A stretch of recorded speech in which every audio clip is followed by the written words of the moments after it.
सूत्र खबर पाइलु इलिगली गुड़ाए देशी मद रांधुंट इलिगली सेलिंग कर खबर पाइला पर एसपी सार एसपी केउंझर निर्देश क्रमे गत 2 दिन है आम विभिन्न जगह चढ़ाऊ जारी रखीचु।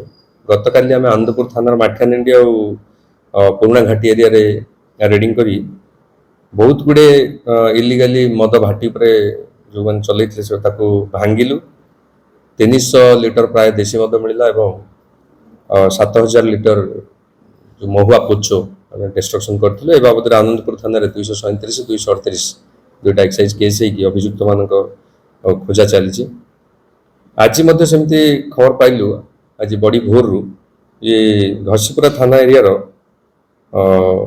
रुगुड़ी साही से एरिया रे गोटे इलिगली भाटी चली आम चढ़ऊ करी Ghasipura police special squad force ये सब आम जा चढ़ऊ करूँ।